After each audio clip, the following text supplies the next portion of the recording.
Hola, ¿qué tal? Saludos a los telespectadores de Ciencia y Espíritu Televisión. Hoy vamos a tener un debate interesantísimo sobre la figura de Jesús de Nazaret o Jesucristo, y vamos a hablar con dos especialistas sobre el tema de alto nivel. Estamos hablando de dos especialistas como Yogari Pujol, que es teólogo, egiptólogo, antiguo sacerdote católico y que, bueno, presentó su tesis doctoral en la Universidad de Estrasburgo con el título Las fuentes egipcias del Nuevo Testamento. También tenemos con nosotros a José Luis Jiménez, que es investigador y escritor, y también pues especialista en estos asuntos. Y bueno, pues vamos a empezar un debate interesantísimo, ya que bueno, la figura de Jesucristo y lo que se ha escrito, las fuentes históricas que tenemos de su persona, pues siempre son bastante tardías. Es decir, estamos hablando de que la primera fuente histórica objetiva es Flavio Josefo, el historiador judío, y estamos hablando del año 90, 92 después de Cristo, es decir, unos 60 años tras la supuesta crucifixión. Tanto es así incluso que los evangelios mismos, las fuentes que se citan más directas sobre Jesucristo, estamos hablando de que datan del 70 después de Cristo, como muy pronto, hasta incluso el 100, 120 después de Cristo, en el caso del Evangelio de Juan. Así pues, vamos a empezar el debate y a ver qué nos tienen que decir los especialistas al respecto. Por ejemplo, ¿qué tal, Yogari Pujol? ¿Cómo estamos? Bienvenido. Bueno, muchas gracias. Yo pienso que es muy importante desde el principio hablar de las fuentes y de lo que tenemos históricamente. Es un dato muy importante que el primer documento cristiano, el primero, es un trocito de 2 centímetros cuadrados del Evangelio de San Juan, el capítulo 18, que habla precisamente de la pasión de Jesús. Y según los estudios que se han hecho sobre este documento, sobre este papiro, estamos en duda de cuándo podría ser este papiro, pero todos los expertos nos dicen que 20 años más arriba o más abajo lo situamos en el 110, 115, 120, 125. Y este es el primer documento cristiano. Antes de esto no hay absolutamente nada, de nada, de nada. Entonces, claro, si ya tenemos este dato, luego, para establecer la cronología, pues se ha tenido que hacer, digamos, la cuenta atrás. ¿La cuenta atrás qué significa? Pues si los especialistas dicen que el Evangelio de Juan pues es un evangelio más trabajado, y además es curioso cuando se pregunta ¿crees en Jesús? Pues tendríamos que decir si es el Jesús de los sinópticos o bien el del Jesús de Juan. El Jesús de Juan es un Jesús extrovertido, está hablando por los codos y entonces, pues claro, tendríamos un problema grave, ¿no?, para saber exactamente ya la figura de Jesús, cuál Jesús sería históricamente. Bueno, pues en cuanto a la cronología, es interesante este hecho de que el año 110, 120, luego pues se hace una cuenta hacia atrás y creo yo, hasta el momento, que los especialistas, yo hablo siempre de lo que yo he estudiado. Lo que he estudiado en la Universidad de Estrasburgo, pues es lo siguiente, que los evangelios todos son después de la caída de Jerusalén. O sea, cuando los ejércitos romanos primeramente por Vespasiano y después por Tito, pues arrasaron Jerusalén, es en el año 70. Luego, después de este desastre, se pusieron en marcha personas judías y empezaron a escribir los evangelios. Yo diría incluso el Nuevo Testamento. Pero bueno, creo que es importante, a mi modo de ver, fijar, digamos, ya para que los que nos están viendo pues sepan que mi posición es esta. No hay nada antes del año 120 y luego lo demás pues son, digamos, una serie de trabajos para fijar la cronología de lo que podría ser los escritos del Nuevo Testamento. Claro, porque además estamos hablando de que dentro de los evangelios pues tenemos 3 evangelios que se llaman sinópticos y que, bueno, que están escritos, bueno, de los 4, 3 están escritos en griego, lo cual ya implica que hay pues una fuerte tendencia helenista, es decir, hay un proceso de helenificación, del pueblo judío. Y además, incluso 3 de ellos son sinópticos, de alguna forma están siguiendo un programa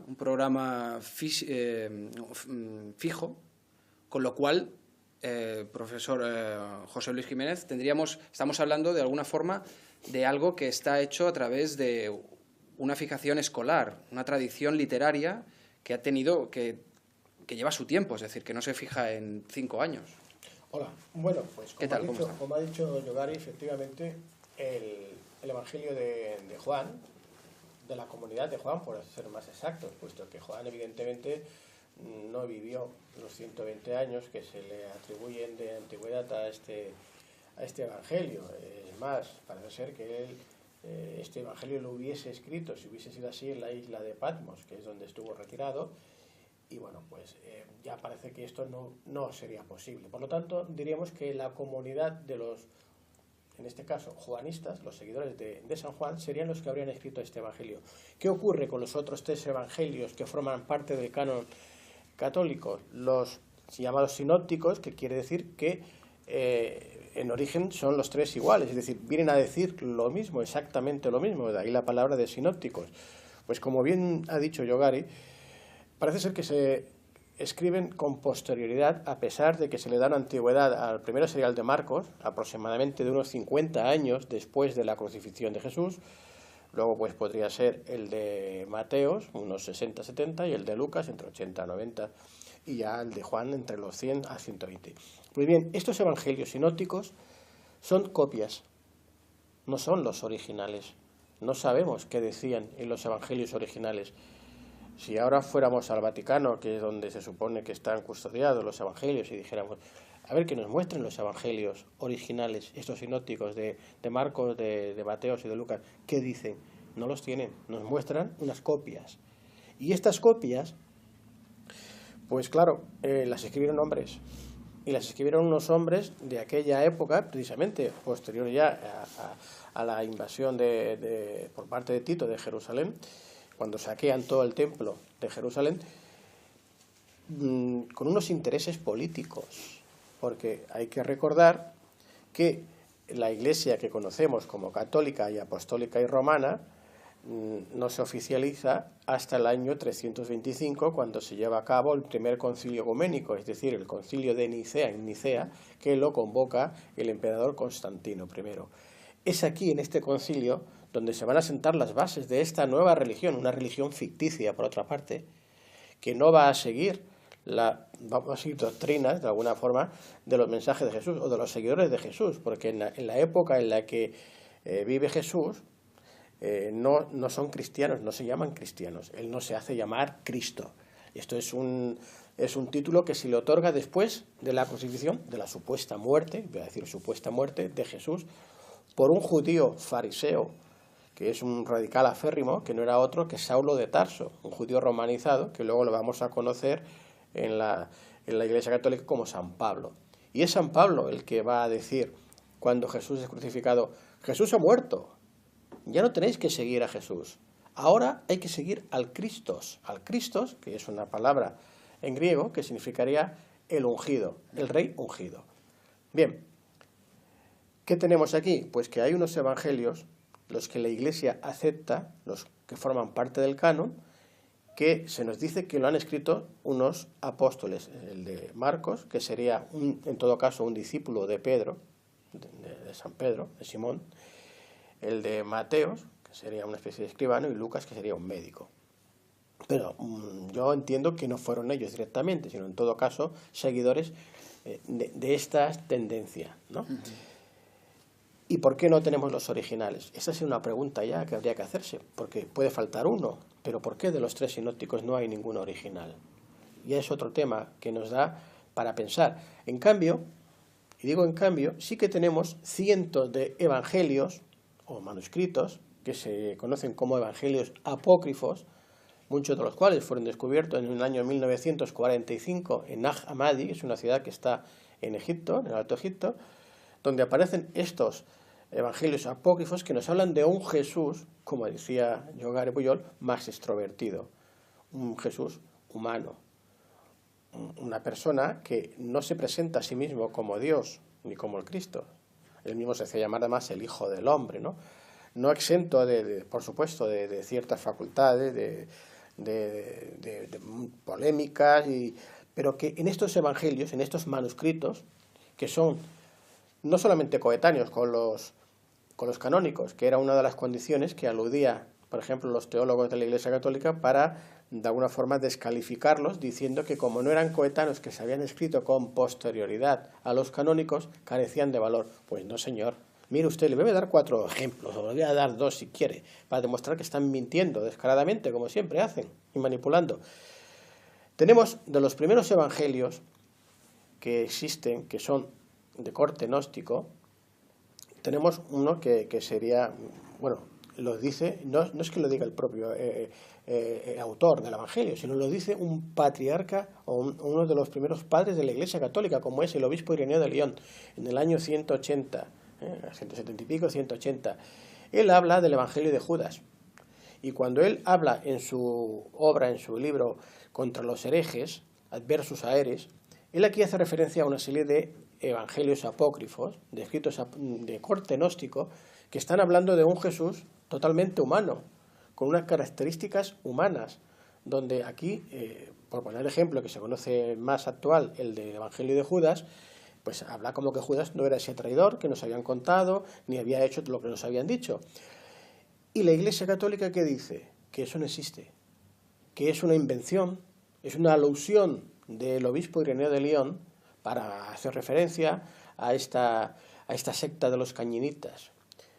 Bueno, tenemos la sorpresa que en el año 1978, en otra ciudad de Egipto, en el Miña, aparece este evangelio de Judas, que luego vemos que la National Geographic muestra públicamente a todo el mundo, donde efectivamente existe este evangelio. O sea, que no era una invención del obispo Ireneo. Y este evangelio, si el obispo Ireneo estamos diciendo que lo dice en su libro Contra los herejes en el año 181, estamos viendo que ese evangelio es muy anterior a los canónicos, o como mínimo coetáneo. Por lo tanto, ya no me vale lo que dice la Iglesia Católica, que los evangelios canónicos no sirven porque se han escrito después. No, los evangelios apócrifos se han escrito coetáneamente a los otros o incluso antes. Este es un ejemplo. Pero ahora te voy a poner otro ejemplo, que el propio obispo Ireneo de León también menciona en este libro, Contra los herejes, cuando habla de Basílides. Basílides es otro patriarca gnóstico que dice unas cosas tremendas para la Iglesia. Dice, por ejemplo, que Jesús, como tenía la facultad de transformarse, de mostrar una apariencia distinta físicamente a la que tiene, podía tomar la apariencia de otra persona. Y por lo tanto era muy difícil reconocerlo. Y que eso justificó que Judas tuviese que darle un beso a Jesús cuando en el Monte de los Olivos tiene que ser entregado, para que sepan que es Jesús a través del beso, puesto que podía tomar la apariencia física de otra persona.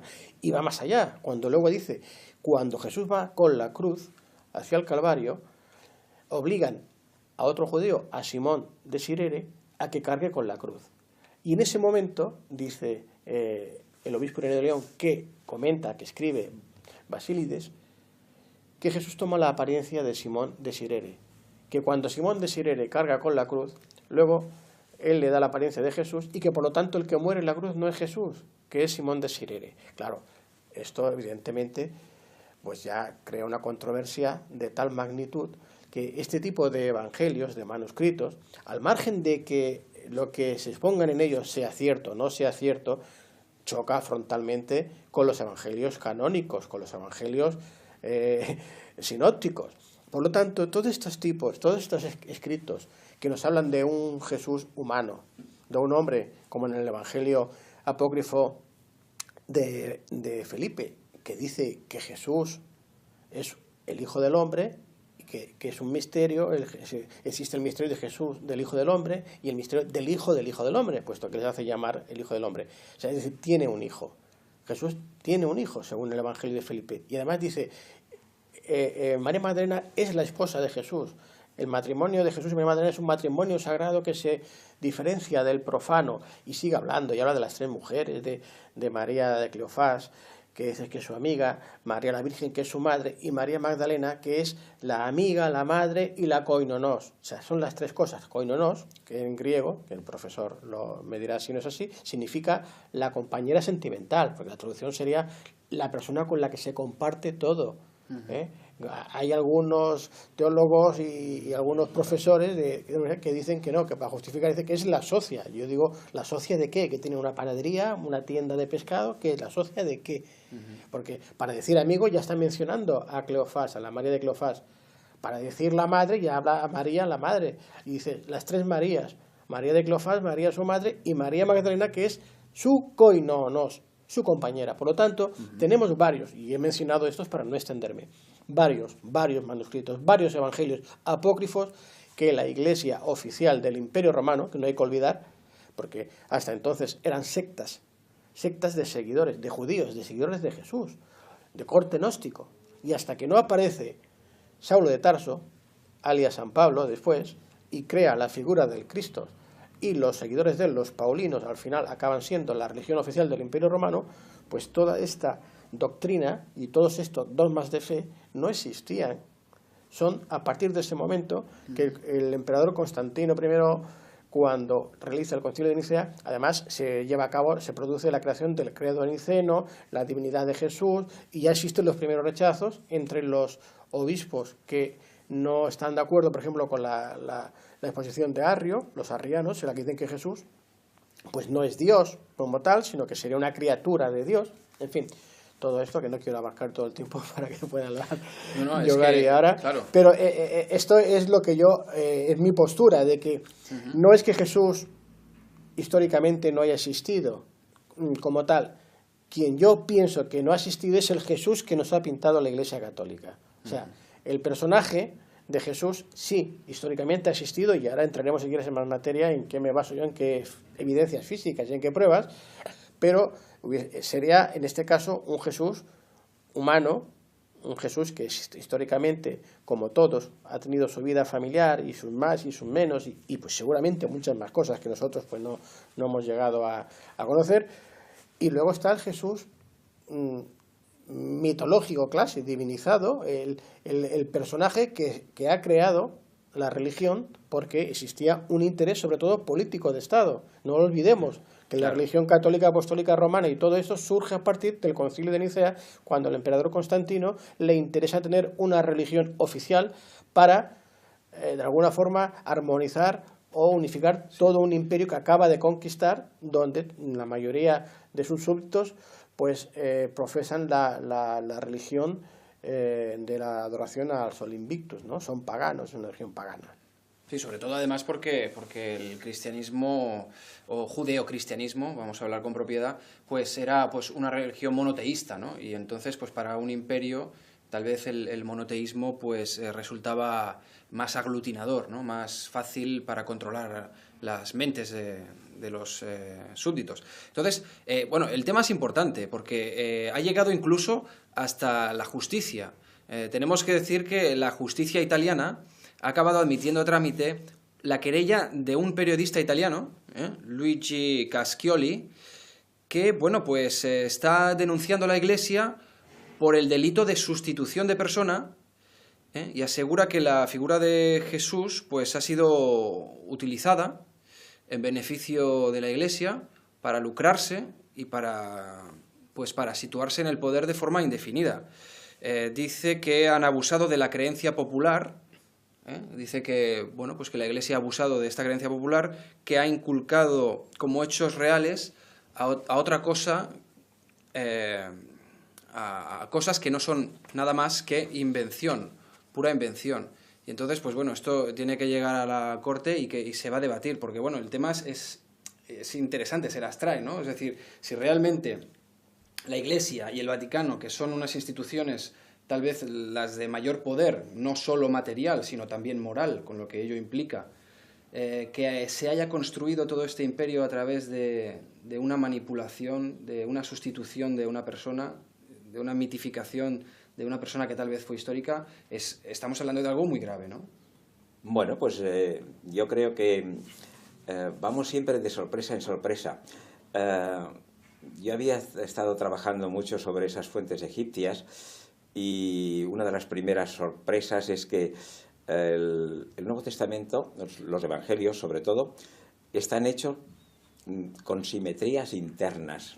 Claro, nosotros cuando leemos el Evangelio, pues parece que sea un estilo un poco de novela, pero en cambio, estudiando el texto en griego, que está escrito en griego, pues nos damos cuenta de que está escrito todo en simetrías internas, o sea, A', B', etcétera, con un elemento asimétrico. ¿Esto qué supone? Supone que los que han hecho el Nuevo Testamento son filólogos de primera categoría. Otra cosa es discutir si su griego, que si el griego de Lucas es mejor que el otro, pero no hablamos, digamos, de la calidad del griego, porque efectivamente los que han escrito el Nuevo Testamento no es un griego clásico, sino que es de la Koiné, etcétera. Pero lo importante es que está hecho con unas simetrías internas, lo cual significa que los que han hecho el Evangelio lo han hecho con un arte peculiar muy importante y que no puede ser cualquiera. Claro, entonces, efectivamente, si decimos que, por lo que parece, pues fue después de la caída de Jerusalén, o sea, el año 70, pues eso ya concuerda con la idea de que efectivamente los evangelios fueron por allá a los años 80, porque hacer un Nuevo Testamento con simetrías internas, esto es un trabajo, digamos, muy difícil de hacer. O sea que, y además, como decimos los sinópticos, esas simetrías también están en esos sinópticos, o sea que se entrecruzan una serie de vocablos que no aparecen en un sitio, pero aparecen en el otro, pero con formas de simetrías diagonales. O sea que es una obra, digamos, de arte filológico. Y esto no lo puede hacer cualquiera. Y después, si tenemos en cuenta de que incluso hoy en día hacer un libro o hacer algo, se necesita el papel, se necesita la tinta, se necesitan muchísimas cosas. Y luego, si además la técnica, digamos, de escritura, pues es de un saber muy importante, esto nos llevaría siempre a pensar quién es el que puede haber escrito digamos, esa literatura. Y ahondando en mi trabajo, pues si yo he estado trabajando en esas fuentes egipcias, entonces aparece en mi trabajo, pues en el Evangelio, por ejemplo, de Marcos, cuando se habla del bautismo de Jesús, ¿qué se dice? Se dice, tú eres mi hijo amado, en que tengo mis complacencias, etcétera. Esto es, digamos, una copia exacta de las primeras palabras que aparecen en los textos de las pirámides. Por lo tanto, si en un hecho tan importante como este, de que es el bautismo de Jesús, pues aquí hay una característica muy importante que hace ya referencia a un texto, digamos, sagrado para los egipcios, muy importante. No solamente eso, sino que la figura de Juan Bautista, es interesante ver que en el momento que se habla de él, de Juan Bautista, pues aparte de que es el único personaje, creo yo, del Nuevo Testamento cuyo nombre significa lo que está haciendo. O sea que Juan Bautista pues es un señor que bautiza. Y dentro de los dioses egipcios, pues hay otro que es muy interesante porque ese personaje pues es el dios Upaut, y que traducido significa el que abre los caminos. Exactamente lo mismo que de Juan Bautista. Juan Bautista, todos sabemos que es el que prepara los caminos del Señor. Pues bien, nada más empezar el Evangelio de Marcos, tenemos aquí dos digamos, descripciones de un dios Upaut, que es el que abre los caminos y prepara los caminos, y además tenemos la representación suya en la barca solar, cuando sale el dios del templo, él está situado a proa y con una figura de un animal.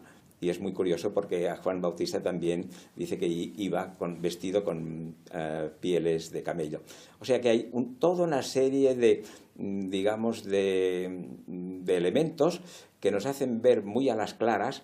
Además es indiscutible esto, si es el texto de las pirámides, pues es el texto de las pirámides. Eso que digo del dios Upaut, esto ya es más, digamos, más elaborado, y entonces la persona tiene que tener un conocimiento más exacto, digamos, de egiptología.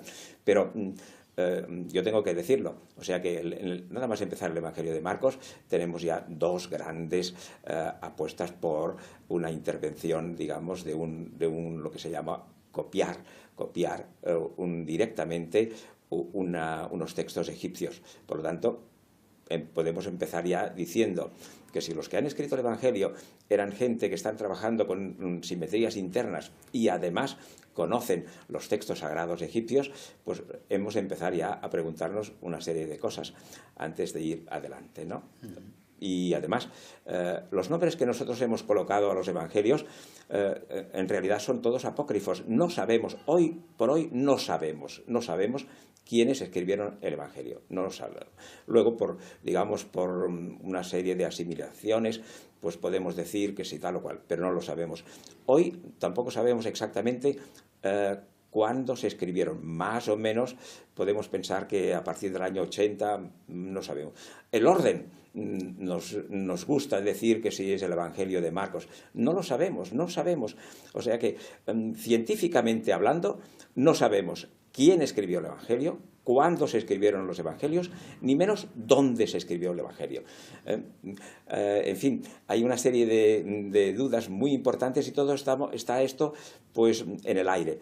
Luego, evidentemente, que vamos precisando y podemos decir lo que parece que no es, ¿verdad? Mi profesor, por ejemplo, decía siempre algo muy importante. Decía que los que han escrito el Evangelio no conocían Palestina. No conocían Palestina. Esto es muy importante. No lo conocían. ¿Por qué? Porque la geografía pues falla. Jesús se iba a la región de Dalmatua, pero si esto no existe, ¿esto qué significa? Hay una serie de cosas muy, digamos, que falla en la geografía y en el camino que seguía Jesús visitando pueblos, etc. Naín, ¿dónde está Naín? Nadie lo sabe. Nazaret, es la historia de siempre de que si ha existido o no ha existido, pues parece ser que no existía. Jesús va a Cafarnaún, a la sinagoga de Cafarnaún. Según los estudios arqueológicos, pues iba a un sitio, no sé si sería digamos, en principio no existía. O sea, hay toda una serie de cosas que no funcionan, y en cambio, sí que mi trabajo, pues, digamos, voy de sorpresa en sorpresa porque voy viendo como toda la figura esa de Jesús es una figura a imagen y semejanza del faraón egipcio. Por eso, pues, ya publicamos el libro Jesús 3000 años antes de Cristo, y ahora pues tenemos, dentro de pocos días, tenemos la gran alegría de que va a salir en catalán por primera vez ese estudio, digamos, de comparación, o sea, un estudio en que se ve pues claramente que la figura de Jesús está calcada de un gran proyecto, de un, digamos, de un faraón teológico. Y que por lo tanto, de la misma manera como el faraón ha nacido pues con una teogamia, o sea, que el Dios interviene dentro del matrimonio, aquí no se anula a nadie, el marido es el marido, y además la idea esa de la espiritualidad pues no significa para nada que se tenga que excluir al pobre José, sino que además aprovecho la ocasión para decir que es muy importante cuando uno lee el Evangelio, leerlo en griego, y allí cuando hay una anunciación, que en el Evangelio pues el ángel Gabriel dice tendrás un hijo que será el Hijo de Dios, ¿verdad? Y entonces María dice, ¿cómo podrá ser esto si yo conozco hombre? Si yo conozco hombre. Es la traducción exactísima de esa pregunta retórica que todos los especialistas en griego dicen que es evidente. O sea que el ángel le dice, vas a tener un hijo que será hijo de Dios, y ella dice, ¿cómo será eso? Si yo tengo hombre. Y entonces le dice, no hay problema, porque el tener hombre, o sea, tener relaciones sexuales, y aquí sí que queda ya, digamos, de un bandazo fuera de toda duda, que Jesús, pues el Jesús, yo no hablo del Jesús histórico, porque yo creo personalmente que no ha existido, pero es igual. Yo hablo del Jesús del Nuevo Testamento, pues efectivamente, allí en griego se dice que María pues no era virgen, sino que tenía otros hermanos, y el Hijo de Dios, ese Hijo de Dios, es simplemente por virtud del Espíritu Santo. O sea, es un valor añadido, ¿verdad? Pero no tiene nada que ver, y ya está. Y entonces, pues, todo el Nuevo Testamento está hecho bajo la concepción, digamos, egipcia, y aquí encontramos pues el Padre Nuestro, que es egipcio, las bienaventuranzas, que son egipcias, la muerte es del dios Osiris, no sé, o sea que no hay ninguna. Y entonces lo que nos podemos preguntar es ¿por qué? ¿Por qué tuvieron, digamos, necesidad de crear un personaje tan extraordinario, y a base de, digamos, de esa calidad de las personas que lo hicieron? Porque tenían que conocer, los que hicieron el Nuevo Testamento, pues mira, tenían que saber griego, después tenían que saber, efectivamente tenían que saber pues hebreo, porque hay algunas alusiones, aunque no todos los evangelistas lo sabían. Después, ¿qué tenían que saber más? Toda la mitología egipcia, sabían la mitología egipcia. Aquí no podemos hablar de muchas horas, pero por ejemplo el Evangelio de San Juan está copiado de un texto fantástico que es lo que podríamos llamar el fin de semana en el lago. Y este es un texto que está escrito en hierático, y por lo tanto tenían que conocer la lengua hierática. Y los otros textos que yo estaba mencionando y que están a la base de mi estudio, pues están escritos en jeroglíficos, están escritos en hierático, están escritos en demótico, etcétera. O sea que eran conocedores de estas lenguas y de toda su mitología. Por lo tanto, aquí hay algo muy importante que tenía que haber pasado. Mi convicción es la siguiente. ¿Quién escribió o podría haber escrito esto? Porque ahora mis estudios últimos están basados en la figura de San Pablo. San Pablo, yo creo que nos da, el estudio de esa figura nos puede dar, creo yo, la clave del problema. Para mí, San Pablo no ha existido nunca. Para mí, San Pablo es un constructum literario. ¿Qué significa eso? Un constructum literario significa que el personaje de Pablo ha sido construido a base de dos grandes fuentes egipcias.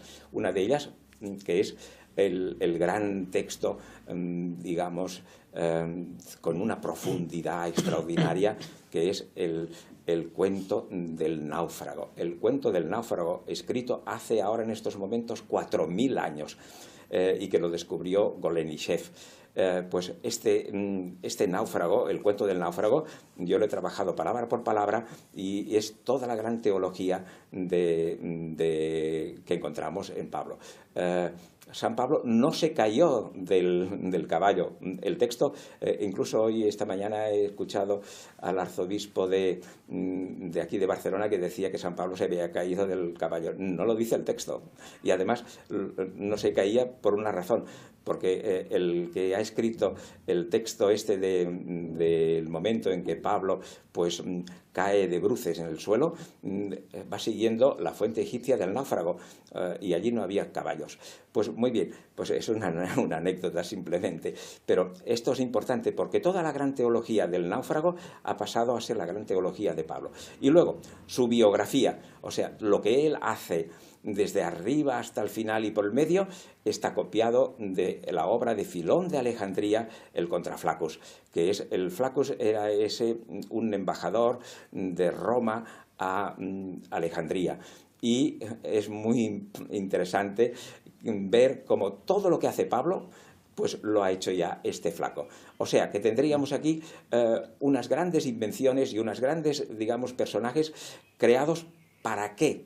Pues por una simple razón. Filón de Alejandría era pro-romano.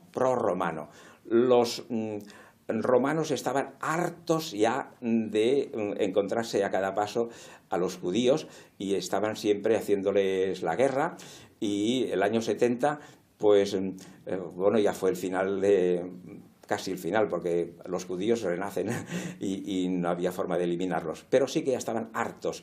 Y entonces había una serie de personajes, uno de ellos muy importante, que es este señor que nosotros conocemos como Flavio Josefo.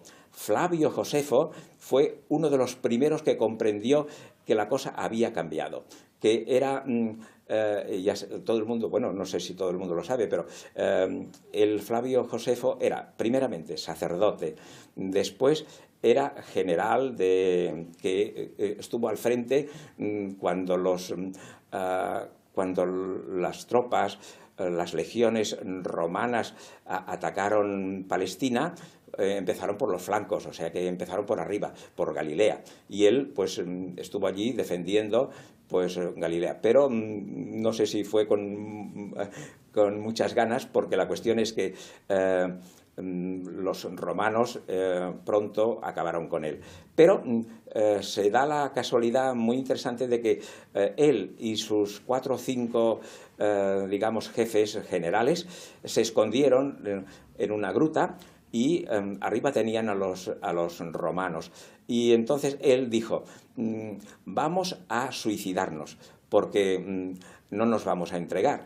Y entonces dijeron, bueno, suicidarnos no, sino que uno va a matar al otro, ¿verdad? Y entonces empezaron a matarse. Pero este señor, que no se llamaba Flavio Josefo, se llamaba Josefo, pues dijo, cuando quedaban 2, oye, no tenemos nada que perder.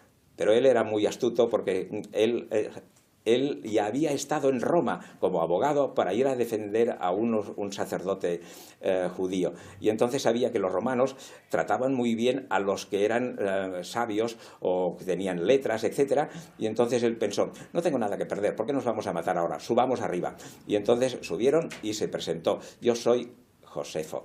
Y entonces, efectivamente, la cosa funcionó, y al ver que era un hombre, los romanos sabían perfectísimamente que el 90%, el 99%, la gente no sabía leer ni escribir ni nada, y cuando había uno que tenía letras, pues esto lo guardaban. Los que enseguida se hacía un casting, los romanos, cuando llegaba a un sitio, como hacían toda esta gente, pues unos esclavos, los otros, pues, en fin, etcétera, etcétera, o sea que, y otros, pues a espada, ¿verdad? Lo aprovecharon, pues, ¿no? O sea que la cosa es muy sencilla. Y en cambio, si había uno que sabía leer o escribir lo que sea, pues Josefo, hombre, por favor, esto es fantástico. Y entonces, ¿qué hicieron? Pues este Josefo, pues lo tomaron y le dijeron, nos vas a hacer un gran servicio. Ven a Jerusalén, que ahora estamos allí con las tropas, con las legiones, hemos rodeado la ciudad, y tendrías que decirles que ya tienen que dejarlo. Y entonces él mismo nos cuenta, Josefo nos cuenta, que iba día tras día dando vueltas por las murallas y les decía algo muy importante, que aquí yo creo que está la clave primera para comprender el porqué del Nuevo Testamento. Josefo les decía a los ciudadanos de Jerusalén: ciudadanos de Jerusalén, tenéis que saber que Dios os ha abandonado. Dios no está en Jerusalén, Dios está en Roma. Cuando yo leí esto, lo tuve que leer 4 veces, porque esto no se lo cree nadie. Pero sí, está escrito. Está escrito de la pluma de Josefo. Dios os ha abandonado. Dios no está en Jerusalén, Dios está en Roma. Y esto, pues, ¿le valió? ¿Qué le valió? Pues que nosotros le conocemos por el nombre de Flavio Josefo. ¿Por qué? Porque Vespasiano pues le regaló una de sus casas y se fue a Roma, y allí en una casa que había sido de Vespasiano escribió pues toda la guerra judía, etcétera, etcétera, y le dieron el título de Flavio Josefo, el gran traidor judío, ¿verdad? Pero el que abre, ¿qué es esto? Es el hombre que cambia ya el giro de la historia judía y se pone al lado de los romanos. Pero no es solamente él, porque si hubiera sido solamente un hombre, no, había algo más importante, que es los de Alejandría. Los de Alejandría, la familia allí, hay algo muy importante, porque tenemos en Alejandría la élite de los pensadores eran pro-romanos.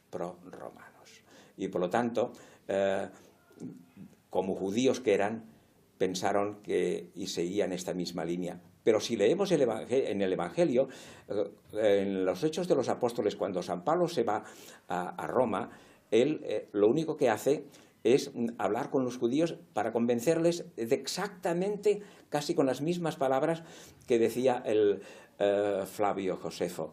Les decía: tenéis que comprender que los tiempos han cambiado. Estamos delante de lo que podríamos llamar la Pax Romana o la ecumene, o sea, estamos en un momento de cambio muy grande, y los judíos, pues estáis muy equivocados, porque estáis en contra de Roma, y ahora esto ya se ha acabado. No tenéis ni templo, todo está destruido completamente. Rendir, ¿no? O sea, se ha acabado. Sí, y entonces el Nuevo Testamento, ¿qué es?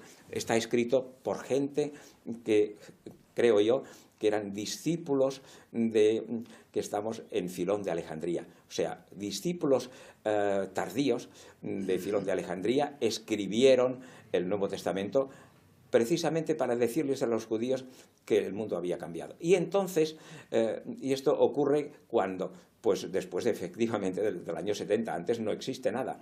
La historia de San Pablo, como digo, si yo puedo demostrar que está copiada y que no ha existido, pues entonces ya todo esto cambia completamente. Es una nueva visión, es la visión del ecumene, la visión de que los tiempos han cambiado y de que es inútil ir en contra de las legiones romanas. Pero hay un dato que no puedo dejar de hablar, porque esto es muy importante, muy importante.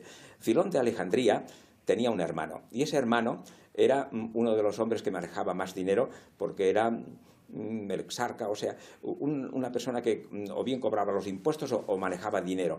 Tanto es así que parece ser que había regalado oro para la puerta del templo de Jerusalén. Pero bueno, muy bien.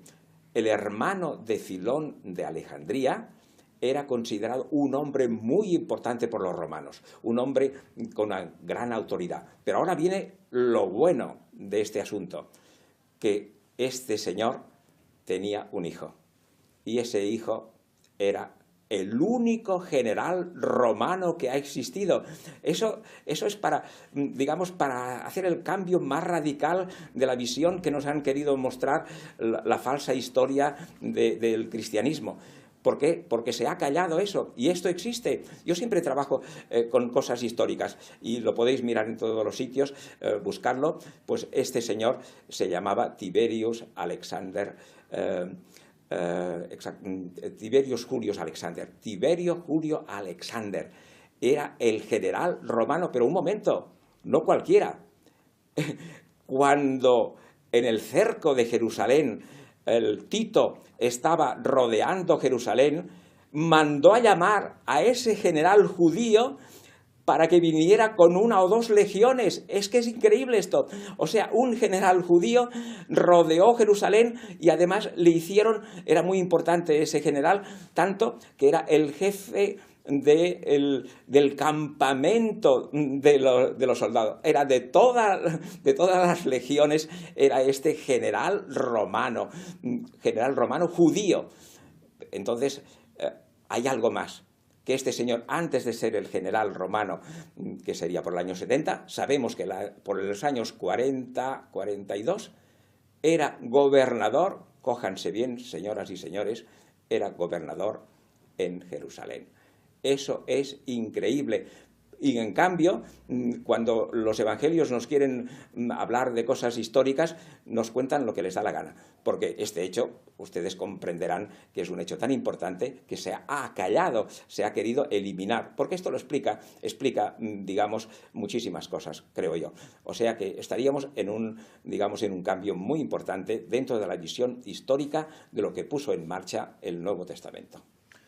Pues sí, además estamos hablando también de unos textos que han pasado tal vez por más de una mano. Es decir, tal vez estos textos forman parte de una tradición escolar que se ha ido de alguna forma añadiendo, ¿no?, unas visiones a otras, a nivel generacional incluso, porque estamos hablando que los textos no se establecieron, no se fijaron hasta el mediados del siglo IV después de Cristo, o sea que estamos hablando de unos 400 o unos 300 años de tejemenejes con el texto, e incluso pues se pueden ver que hay muchas contradicciones, ¿no? Incluso en el propio Evangelio se citan a los hermanos de Jesús, ¿eh? Es decir, en Mateo 12, 46, 50, Jesús mismo presenta a su madre y sus hermanos a los apóstoles y dice con el nombre Adelphoi, estos son mis hermanos. Es decir, ¿de qué estamos hablando, ¿no?, cuando están negando que María fuera, o que Jesús tuviera hermanos, y resulta que el propio Nuevo Testamento en Mateo lo pone en evidencia con la palabra Adelphoi, hermano? ¿Qué ocurre? Claro, aquí tenemos una cuestión. Cuando a partir del Concilio de Nicea se hace necesario que Jesús pase de ser un hombre muy especial, etcétera, a ser Dios hecho hombre, pues tienen que ir corriendo a arreglar estos evangelios sinópticos sobre todo, y se encuentran con que Jesús era un hombre, Jesús estaba casado, Jesús tenía hijos, Jesús tenía hermanos. ¿Y cómo lo arreglan? Claro, eso cuando ven toda la serie de evangelios que tienen en las manos, dicen, bueno, ¿qué ocurre aquí, no? Efectivamente, hemos dicho antes de que existen una serie de evangelios apócrifos, los que la Iglesia no quiere reconocer, porque evidentemente pues no se ajustan a sus intereses y les estropearía todo el plan, y entonces estos no valen, los vamos a quemar. El propio Ireneo de León, este hombre, es una maravilla, porque aunque él se jactaba de que había quemado personalmente más de 300 manuscritos de estos gnósticos, una carta que le envió al obispo de Alejandría, yo he quemado más de 300. Bueno, luego, en sus libros, como este de Contra los herejes, explicaba lo que decían estos evangelios apócrifos. O sea, que decía el evangelio de Judas, el evangelio de Basílides, varios evangelios en los que nos están hablando precisamente de ese Jesús humano, y que ese sí que es histórico, que yo he dicho antes que estoy de acuerdo con Yogari en que no ha existido el Jesús artificial creado por el Imperio Romano, por la religión oficial del Imperio Romano, por estos intereses políticos que él ha comentado muy bien, con todo detalle, pero eso no significa que no haya existido un Jesús un Jesús histórico, humano, real, que sí que ha hecho, vamos a decir, ciertos prodigios, que ha llevado a cabo una serie de actitudes que ahora entraremos, si quieres, en detalle, para ver, por ejemplo, que igual que tú has mencionado que en el Evangelio de Mateo nos explica cómo Jesús presenta a sus hermanos ante sus discípulos, ante los seguidores y a su madre, hay otro Evangelio, bueno, en el mismo Marcos, creo que es el versículo 16, donde la nueva religión del imperio necesita dejar constancia de que Jesús ha elegido a su, vamos a decir, a su testaferro, ¿no? A quien le va a suceder en el cargo, y que no es otro que Pedro, Simón el pescador, que dice, tú ahora serás Pedro, y dice, y a ti, Pedro, sobre tus hombros o sobre tu cabeza, sobre esta piedra, descansará pues la iglesia. En Mateo 16. ¿No? En Mateo 16. Esto es falso. ¿Y por qué es falso? Pues muy sencillo, lo hicieron tan mal que se les ha visto el plumero. ¿Por qué lo digo? En los 3 evangelios sinópticos, que ya hemos comentado que eran copias, los originales no existen, todo, prácticamente todo, es idéntico. Y si todo es idéntico, ahora yo pregunto, ¿por qué este pasaje, que además es una especie de palimpsesto, es decir, que está sobrescrito en este capítulo sobre otro texto que parecía que había ya, no aparece en el Evangelio de Marcos, ni aparece en el Evangelio de Lucas, ni en el de Juan, por supuesto, solo en el de Mateo? Porque necesitaban dejar constancia de este hecho a fin de que el poder patriarcal de la Iglesia católica, apostólica y romana, que sabemos que en aquel entonces era muy grande, querían de alguna forma dejar excluida a la mujer, como así hicieron y han hecho hasta hoy día, y para ello tenían que dejar a través de esta, vamos a decir, voluntad de Jesucristo, de decir, yo dejo a Pedro en mi lugar y a partir de ahora él es la cabeza visible, es el ministro de Dios, es quien va a perdonar los pecados, es quien va... Bueno, pues todo eso es falso. Es falso hasta tal punto que vemos que solamente aparece en ese Evangelio de Mateo, además de una forma bastante burda, porque las personas que hayan podido tener acceso a él lo pueden corroborar, y nos está diciendo claramente cuál es la intención de, en este caso, de la Iglesia oficial del Imperio Romano, porque es a partir de esa fecha, es a partir del Concilio de Nicea cuando se empiezan a introducir estos cambios en una historia de un personaje que era humano, que tenía esposa, que era María Magdalena, y entraremos en ese tema, para demostrar a través de los personajes que sabemos sin duda que han existido, como es María Magdalena, porque hasta hoy día podemos encontrar pruebas físicas, evidencias, documentos, monumentos, sarcófagos, tumbas, iconografías, que nos demuestran que efectivamente esa persona, el personaje de María Magdalena, existió, que ese personaje fue la esposa de Jesús, fue la madre de sus descendientes, de sus hijos, y que yo personalmente, así lo he dicho en mis libros y lo repito, tanto en el legado de María Magdalena como en el triunfo de María Magdalena, donde aporto todas estas pruebas físicas, evidencias, es más fácil demostrar la existencia histórica de Jesús, de este Jesús, que no a través de los evangelios canónicos, porque estamos viendo que los evangelios canónicos están llenos de manipulaciones constantemente y contradicciones, como bien has dicho. Entonces, el Jesús histórico para mí sí que existió como persona, con su familia, con sus amigos, con sus seguidores, que por cierto no eran solo 12 apóstoles, los seguidores, porque la palabra apóstol viene del griego de apóstolos, que significa el enviado, y a veces de los apóstoles fueron enviados, vamos a decir, los enviados fueron enviados, ¿no? El apóstol es el enviado, ¿no? Las personas que Jesús dice, bueno, pues id a predicar la buena nueva, el mensaje. Claro, tenemos que ver que Jesús fue realmente una persona importante, aunque hay quien dice que no lo conocía casi nadie. Hombre, pues casi nadie no, porque él era amigo del procurador de Galilea, de Poncio Pilatos. Su familia tenía relación por los escritos que conocemos gnósticos, donde se habla que incluso llegó a cenar con Poncio Pilatos antes de ser crucificado. que su esposa Claudia Prócula, la esposa de Poncio Pilatos, conocía a María Magdalena.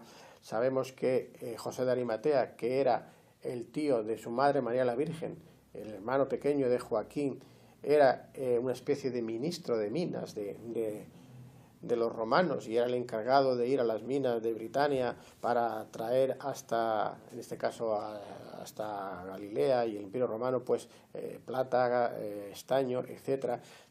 Existen documentos, existen pruebas de que estos personajes realmente existieron. Lo que ya no estamos de acuerdo es con todo lo que nos ha dicho la Iglesia en estos evangelios. Por ejemplo, cuando Jesús es crucificado, lo es no porque él haya criticado, haya denunciado y acusado a los sacerdotes del templo de Jerusalén, que son unos corruptos, eran tan corruptos como los políticos corruptos que tenemos hoy día o más, y se dedicaban a vender animales viejos, casi ya medio muertos, a punto de morir, como si fuesen animales jóvenes, aptos para el sacrificio, a cambiar los denarios de oro de los romanos por la moneda del templo, que no tenía apenas valor. En fin, y bueno, ya tenemos los pasajes que nos habla también de Jesús cuando llega al templo de Jerusalén y la arma, ¿no?, a latigazos contra los mercaderes y tal.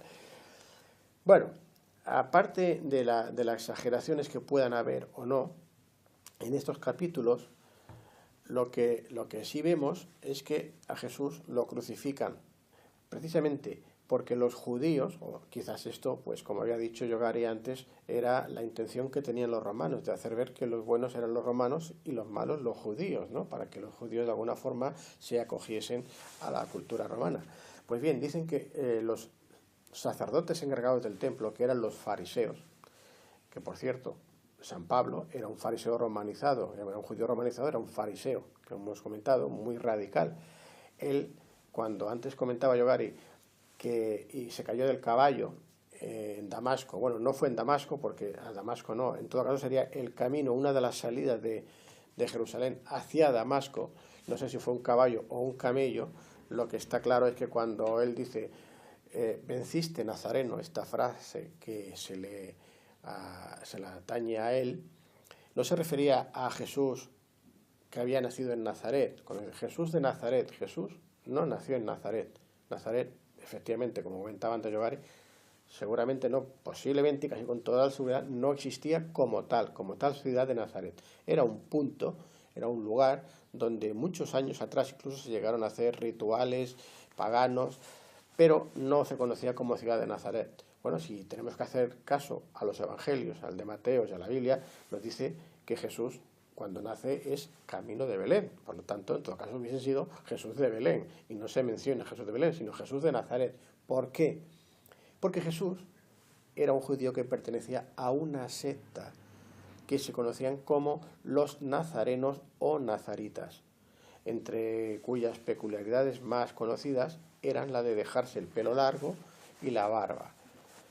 Por eso, cuando Jesús es denunciado, es apresado por los miembros del Sanedrín, que son los judíos que gobiernan el templo y a los que Jesús les está denunciando y les resulta muy molesto, acuden primero a Herodes, que era el sátrapa impuesto por los romanos, era un indumeo, que era un enemigo de los judíos, por lo tanto no se podían ni tragar, para decir que tenía que arrestar a Jesús y ejecutarlo, ¿no? Pero claro, él no tiene capacidad, no tiene potestad de sentenciar a muerte a nadie, tiene que hacerlo el procurador romano, tiene que ir al procurador que está en este caso en Cesarea, que es Poncio Pilatos. Poncio Pilatos se niega, incluso llega a devolver a Jesús a Herodes, después de propinarle unos 40 latigazos, y este lo vuelve a mandar otra vez a Pilatos, y aquí ya, con Caifás a la cabeza, el jefe del Sanedrín y otros sacerdotes, amenazan a Poncio Pilato y le dices, si tú no sentencias, no crucificas a Jesús, que él se ha autoerigido o se ha nombrado como el rey de los judíos y por lo tanto es enemigo de Roma, puesto que hemos comentado que Roma y los judíos pues estaban en continuos enfrentamientos y guerras, vamos a llamar al César Tiberio, que era el que entonces gobernaba, y le vamos a decir que te has negado y por lo tanto tu cabeza también estará en peligro. Es aquí cuando Poncio Pilato se ve en la tesitura de sentenciarlo a la cruz o no. Bueno, al final vemos que acaba siendo sentenciado a morir en la cruz, y en la cruz, si recordamos todos, aparece un letrero que dice INRI, que la traducción sería Jesús Nazareno, no porque haya nacido en Nazaret, sino porque era un judío perteneciente a esta secta de los nazaritas o nazareos, Jesús Nazareno, rey de los judíos. Este sería el título que estaba encima de la cruz y que iba de alguna forma a justificar el hecho de que fuese crucificado. A partir de aquí, y ya digo, a partir de aquí voy muy rápido porque nos queda muy poco tiempo, vemos que María Magdalena, que era su esposa, que ya habíamos hablado en otros programas, creo que también aquí, en el que aparece en estos iconos que encuentro yo en Santes Creus, una serie de iconografías de María Magdalena embarazada, abrazada a la cruz, y que Jesús, aquí es donde en el pasaje que le dice, y tú, refiriéndose a su madre, dice, mujer, ahí tienes a tu hijo, señalando a Juan Evangelista, y tu hijo, aquí tienes a tu madre. Ya dije en la otra ocasión que no era así, realmente lo que se le estaba es dirigiendo a su esposa, que eso sí que tiene sentido, decirle, mujer, estás embarazada, que está aquí con el hijo en el vientre, hijo de Jesús, dice, aquí tienes a tu hijo, y hijo, ahora tienes a tu madre. Y es cuando, además, previamente ya le dice, bueno, si ocurre todo esto, tienes que huir de Palestina, porque si han sentenciado a morir a un rey, a Jesús, como rey de los judíos, lógicamente, al morir el rey, el hijo es el que hereda la corona y, por lo tanto, el que está en peligro de muerte, el hijo y la esposa y la madre. Y ese es el motivo que le obliga a que tenga que huir embarazada de Palestina, María Magdalena, y ahí tenemos documentación y tenemos porque aquí esto no tendría ningún beneficio el decirlo, y en cambio vemos cómo la Iglesia incluso hasta ese momento va reconociendo a María Magdalena, hasta antes del Concilio de Nicea, incluso se reconoce como el apóstol de los apóstoles, porque vemos que en la resurrección que se explica y tal, se le presenta a ella como la primera persona, en fin, y luego María Magdalena cuando huye lo hace, primero va hasta Egipto, aquí incluso recoge una serie de personas, va acompañada de 8 personas más, entre ellos José de Arimatea, Marta, etcétera, y cuando llega a una provincia romana que era la más alejada de las más alejadas, donde se podría encontrar en cierta seguridad, lo hace en el sur de Francia, en lo que se conoce como las Galias. Aquí en las Galias, en la provincia actual francesa, hay un pueblo que se conoce, ella llega a este pueblo que es Saintes-Maries de la Mer. Saintes-Maries de la Mer está en nombre dado precisamente por esto, por María Magdalena y los que llegaron con ella. Estuvo por aquella zona, cerca de Marsella, pues se supone que conviviendo y dando el mensaje de Jesús. Y cuando murió, fue enterrada en un pueblecito cercano que se conoce como Saint-Maximin. En Saint-Maximin existe una basílica actual con una cripta en el que hay un sarcófago de una sola pieza, hecha de mármol, es un mármol con un granulado muy fino que solamente existe en una parte del mundo, que son las canteras imperiales del Mar de Mármara en Constantinopla. En el año 325 hacia el 400, cuando la Iglesia Católica Apostólica Romana pasa a ser la religión oficial del imperio, es cuando se lleva a cabo el traslado de este mausoleo, de este sarcófago, desde este lugar, desde Constantinopla, a una provincia romana que está ahí perdida, en el sur de Francia, en Saint-Maximin. Evidentemente no era para custodiar el cuerpo de una prostituta, porque este personaje era muy importante, se necesitaba de una gran capacidad, tanto económica como administrativa, como un poder administrativo, para llevar a cabo esta gran obra. Esta es para mí una de las piezas fundamentales, de las pruebas físicas reales más importantes que nos demuestran la existencia de María Magdalena, de su descendencia, y además, por lo tanto, al ser la esposa de Jesús, que hemos visto que hay evangelios apócrifos que nos hablan de ellos, como hemos mencionado anteriormente, el de Felipe, pues que Jesús es histórico, sí que existió, pero ya vuelvo a repetir, no con todas las características divinas que luego, por necesidades de la religión imperial, se le atribuyeron. Este sería, porque sé que el tiempo aquí también es corto, Sí, y un este sería resumen. mi resumen de las razones, que luego en otro momento podremos extendernos más, de por qué sí existió el Jesús histórico, Sí que pero existió, no pero... el Jesús que nos ha ofrecido la religión oficial del Imperio Romano. Claro, claro, que es un Jesús pues literario y claro, que está manipulado a conveniencia del imperio. Pero es curioso como dentro del mismo texto pues hay unas contradicciones que parecen insalvables, ¿no? Antes hemos hablado de que Galileo presenta a Pedro, o sea, de que Jesús presenta, digo el Galileo, porque también se le llamaba así, Jesús pues presenta a Pedro como pues el depositario de la futura iglesia, ¿no? Dice, tú eres Pedro y sobre esta piedra edificaré yo mi iglesia, jugando, haciendo pues un juego de palabras con el nombre Pedro y piedra, ¿no? Dices, y entonces ordenó a sus discípulos, bueno, entonces resulta que aquí es donde lo instituye, y es cuando dice el famoso, cuanto atares en la tierra será atado en los cielos, y cuanto desatares en la tierra será desatado en los cielos. Pero justo a continuación, después de designar a Pedro como la piedra de la futura iglesia, y cuando anuncia que será muerto y resucitado, Pedro dice, no, no, por favor, eso no puede ser, ¿no? Como un ataque de compasión, ¿no? Y de pena. Dice, no, no, no, no digas eso, no digas eso. Y entonces Jesús se enfada con él y le dice unas palabras que no se suelen dar en las misas, ¿no? En las misas pues parece que solo ponen lo bonito, pero estas palabras nunca se dicen en la misa. Y estamos hablando de que a continuación, en el capítulo 16, versículos 23-24, le dice Jesús a Pedro, retírate de mí, Satanás, tú me sirves de escándalo, porque no sientes las cosas de Dios, sino las de los hombres. Y esto se lo dice a quien le acaba de instituir como el futuro comandador de la Iglesia. ¿Cómo se explica eso, doctor Yugari? Bueno, pues según mi posición, no hay contradicciones en los evangelios. ¿Por qué? Porque están copiando un modelo que es egipcio. En Egipto, pues cuando se habla del mito, por ejemplo, de Osiris, hay varias versiones.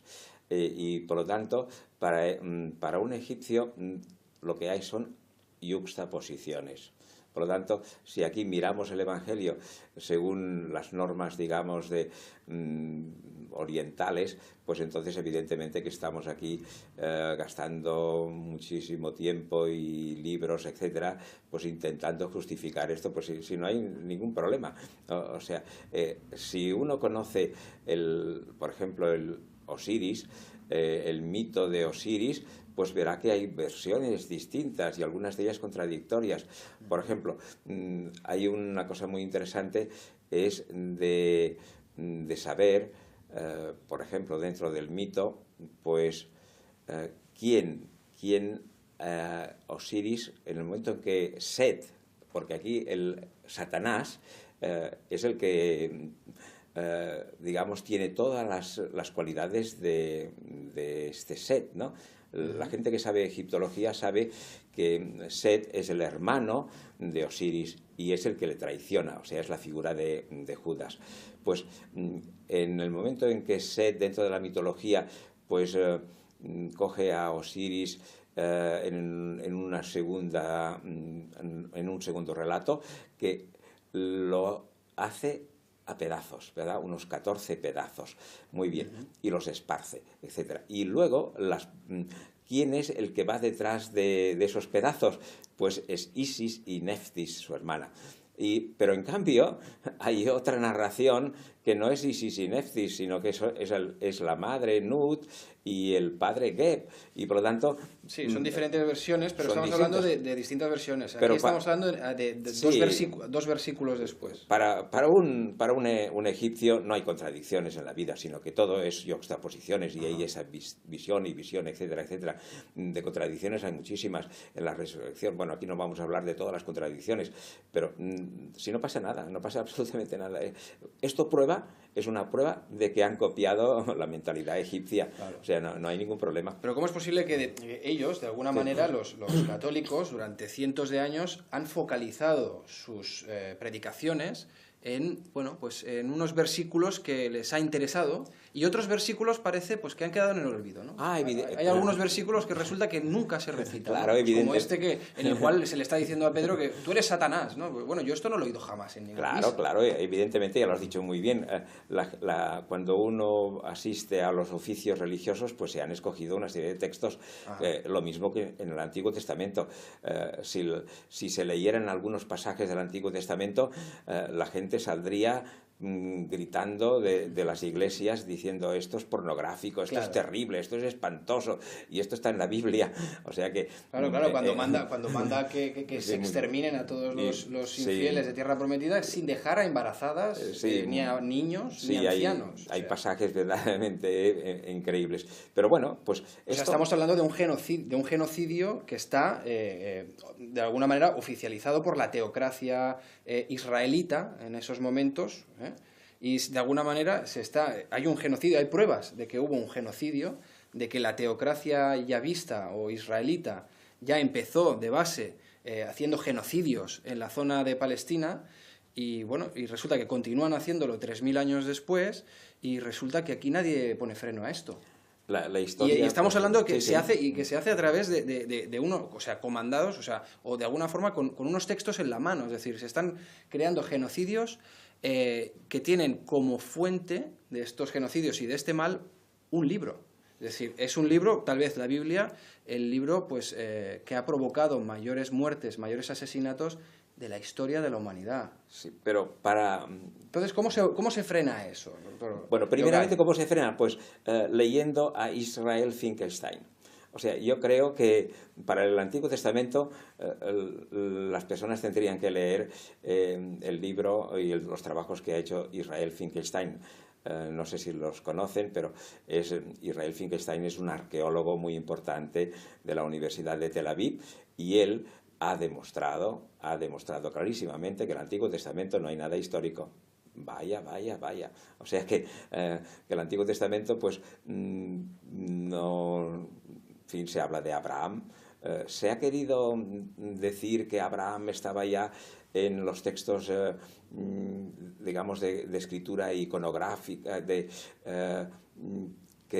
pero yo estaba estudiando en la Universidad de Estrasburgo con una persona que estaba trabajando todos esos textos asirio-babilónicos, y me decía que para nada allí aparece Abraham ni nadie de nada. Hay algunas palabras que podrían parecerse, y entonces los que quieren hacernos creer cosas que no son, pues utilizan esto, pero científicamente nada. Israel Finkelstein ha demostrado por la arqueología que casi ninguno de los personajes que están en la Biblia del Antiguo Testamento han existido.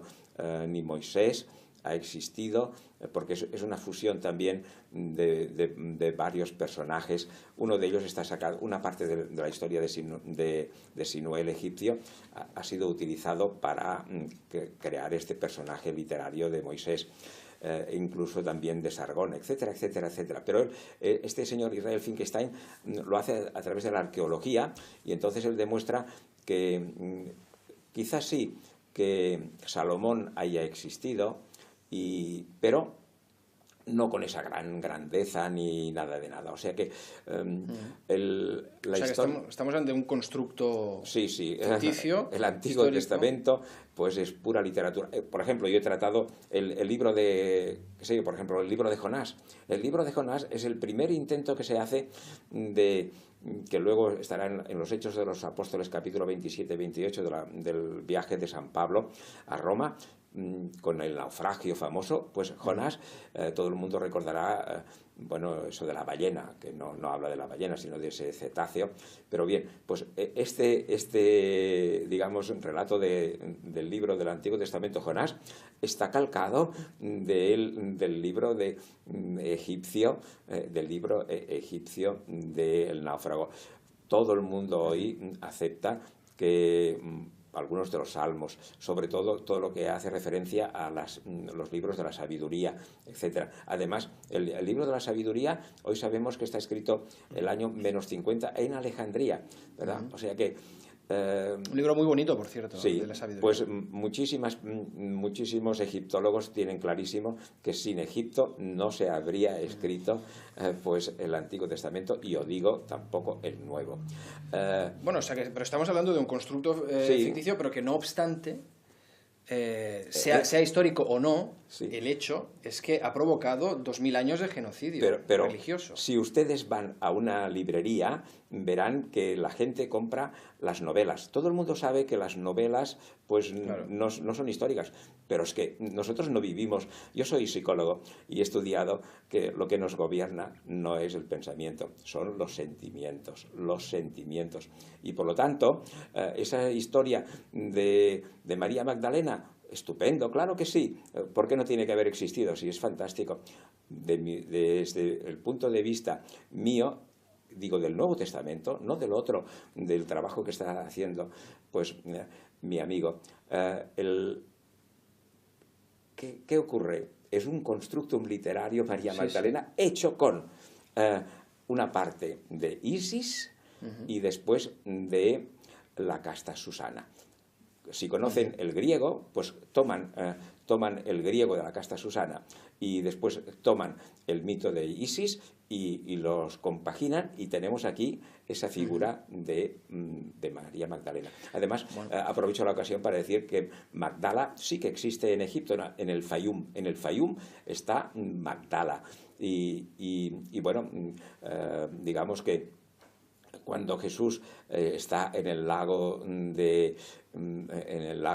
pues de Palestina, pues no, todo lo que está ocurriendo está en el lago del Fayum. Allí es donde está el dios Sok, que es el que se pasea por encima de las aguas del lago Fayum, y es el que da el pan y el pescado, como se relata en el Evangelio de San Juan. Sí. O sea, que estamos ante algo extraordinario, que es, ¿por qué? Porque la gente lo que quiere es ser engañada. Y disfrutamos con esas cosas y nos creemos lo que queremos, y ojalá hiciéramos eso, porque lo peor de todo es los enemigos, matarse, esas cosas que en nombre de Dios, tal como se apuntaba, si verdaderamente Dios, la idea de Dios resulta que ese sería el gran asesino de la historia, pues que venga Dios y lo vea. Claro, pero ¿cómo es posible entonces que una novela, ¿no? Como una novela como es la Biblia, o un conjunto de cuentos como es la Biblia, y seguramente es así, cómo es posible que este conjunto de cuentos se haya hecho pasar por verdadero? Que ahí está el problema, porque si la Biblia, un conjunto de cuentos, un conjunto de novelas, se hubiese presentado como tal, pues tal vez no hubiera habido ningún problema.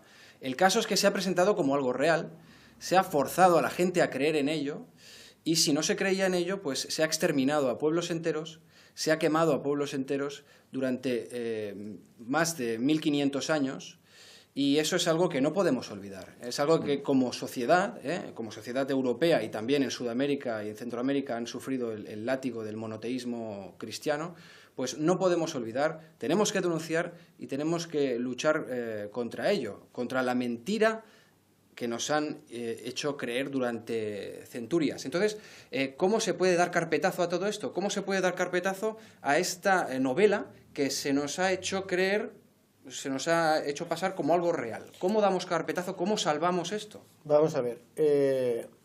Yo entiendo la postura de mi amigo Yovari, y ya te digo, entiendo porque hemos comentado de que se ha manipulado los evangelios. Claro, eso por supuesto. Claro, pero el que se haya manipulado no significa que todo sea falso. Claro, o sea, ni todo falso ni todo verdadero, ¿no? Sabemos que, claro, la mejor manera de meter ¿no? una mentira para engañar a la mayor cantidad de gente es mezclarla con partes de verdad. Ajá. Entonces, yo vuelvo a repetir que Jesús existió históricamente como un ser humano, como una persona, con una serie de cuestiones que nos salvarían, que María Magdalena no solamente existió, porque lo vemos también en los pasajes, sino en las tradiciones, y porque existe una prueba física, que es su propio cuerpo, que fue enterrado ahí, que fue custodiado inicialmente por unos monjes, los casianos, luego se descubrió, y hasta la Revolución Francesa estuvo en esta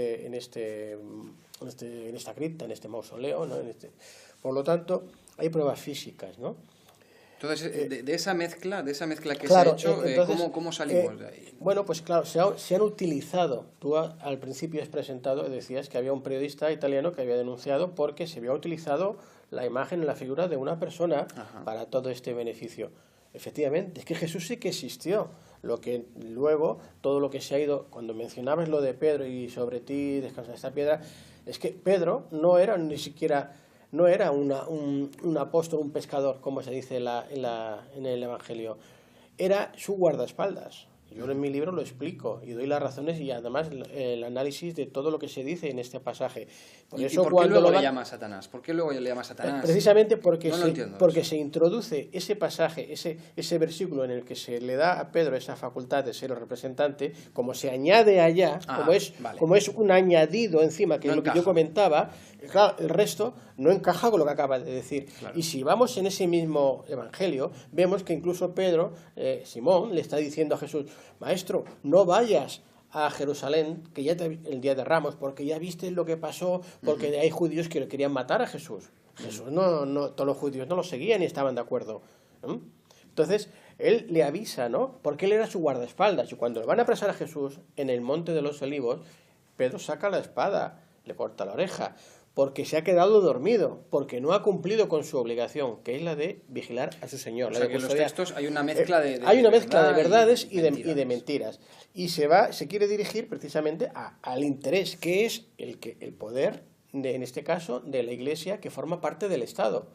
En el momento que la Iglesia Católica es aceptada como religión oficial del Imperio, forma parte del Estado. Entonces, aquí está la clave de todo lo que gira en torno a eso. Luego la cuestión de la fe es otra cosa muy distinta. Cada persona puede tener fe en lo que quiera. Cuando se te inculca desde pequeñito, desde que vas al colegio, y más en nuestra sociedad, en nuestra cultura, ¿no? Que ya desde que vas al colegio te empiezan a hablar de Dios con un señor mayor de pelo blanco, barba, con una serie de... empiezan a personalizar todo. Claro, es muy difícil. Tú dices, dar carpetazo. Es muy difícil a una persona de 60, 70 años decirle ahora que le han estado engañando y manipulando durante toda su vida. ¿Y para las nuevas generaciones? Las nuevas generaciones ya, gracias a Dios, van a vivir con una libertad mayor. O sea que hay esperanza. Y podrán, claro, esto tiene que ser un proceso lento, no se puede cambiar de un día para otro. Vale, pues hombre, yo me quedo con esto, que hay esperanza, de cambio, hay esperanza de que vamos a dejar el monoteísmo artificial a un lado y tal vez es posible que volvamos a esas religiones auténticas que son las de la naturaleza, las del respeto mutuo, la tolerancia a los pueblos, a las diversas culturas y tradiciones y a los diversos dioses de cada pago, de cada lugar. Bueno, yo quisiera simplemente decir que la espiritualidad del Nuevo Testamento no hay que dejarla perder. Si yo ya he manifestado aquí que al fin y al cabo este Jesús histórico y el Jesús del Nuevo Testamento, como hay, digamos, una diferencia tan grande, lo dejo aparte. Pero en cambio yo puedo decir, afirmando claramente que yo creo que Jesús no ha existido, y yo creo en todo lo que se dice de Jesús en cuanto fuerza vital para uno. O sea que esto es muy importante. ¿Por qué? Porque yo creo que han construido a ese personaje con la flor innata de la gran espiritualidad egipcia. Y por lo tanto, hemos de interiorizar esa gran espiritualidad. ¿Qué se dice en la teología egipcia? De que todos los hombres son creados a imagen de Dios. Esto es importantísimo. Esto es capital. Si comprendiésemos esto, pues esto no lo podemos dejar, no lo podemos dar un bandazo, al contrario. Si leemos en la gran espiritualidad egipcia de que hay que dar pan al que tiene hambre, de vestir al desnudo, y dice, y dar una barca al que tiene que pasar el río, etcétera, etcétera. Claro. O sea, pero eso ya se ha dicho en todas las culturas antiguas antes de Jesucristo. Yo creo que en eso estaban de acuerdo todas las culturas ancestrales. No es ninguna novedad entonces, del texto evangélico. Hemos de coger lo que precisamente es válido pero que no esté mezclado con lo malo, porque claro, también hay textos donde te dice a todos los infieles que ardan por siempre en el fuego.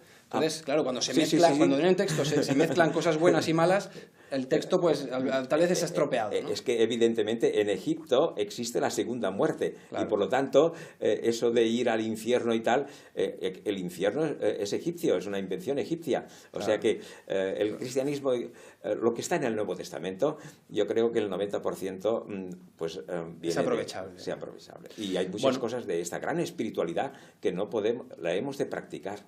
Bueno, pues sigamos practicándolo y sigamos, pues, de alguna manera dando pábulo a que la gente, pues, que haya fundamentalistas. Siempre los va a haber, sobre todo cuando, pues, en una religión se le da alas o tiene las puertas abiertas a ello. De todas formas, las opiniones, pues, son libres y desde aquí ponemos ya fin y sí que damos carpetazo a el primer debate, a este debate de hoy, y hasta la próxima, telespectadores de Ciencia y Espíritu Televisión. Y muchas gracias a los invitados de hoy, Yugari Pujol y José Luis Jiménez. Hasta la próxima. Muchas gracias. A ti, muy bien.